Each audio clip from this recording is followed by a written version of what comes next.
হে everyone, আজকে সোমবার। তো আজকে আমার মেয়ে পুজো দেবে। আজকে অফিসের খুব তাড়া, আমার দিদিও আসেনি, কাছের দিদি। তো আমি ব্যস্ত হয়ে গেছি। মাঝে মধ্যেই ও পুজো দেয়, তো আজকে ও পুজো দিচ্ছে গাছের জামরুল আর ফুল দিয়ে। দেখো গাছের ফুল দিয়ে, দেখো বন্ধুরা, ও খুব সুন্দর পুজো দেয়। ও বেশ গুছিয়ে সুন্দর করে পুজো দেয় ছোট্ট হাতে। তোমরা দেখো ওর পুজোটা কেমন লাগে।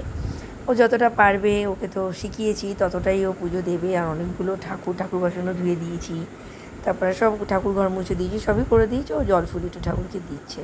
ও কিন্তু খুব সুন্দর গুছিয়ে ঠাকুরকে দেখুন মুছছে। আর আমি রাধাকৃষ্ণকে রোজ স্নান করাই না, কারণ এত টাইম নেই। সপ্তাহে একদিন করে স্নান করিয়ে তখন আমি ড্রেস চেঞ্জ করি। সেটাও সোনাই করে, আমার মেয়ে করে। এ দেখো শিব ঠাকুরকে, আজ যেহেতু সোমবার, তাই শিবের মাথায় জল ঢালছে, শিব ঠাকুরটাকে স্নান করাচ্ছে।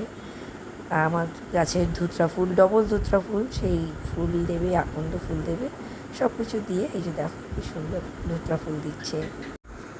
দেখো কি সুন্দর বন্ধুরা পুজো দিচ্ছে। আমার মেয়ের পুজো কেমন লাগলো? ভালো লাগলে লাইক কমেন্ট শেয়ার করে দিও। টাটা।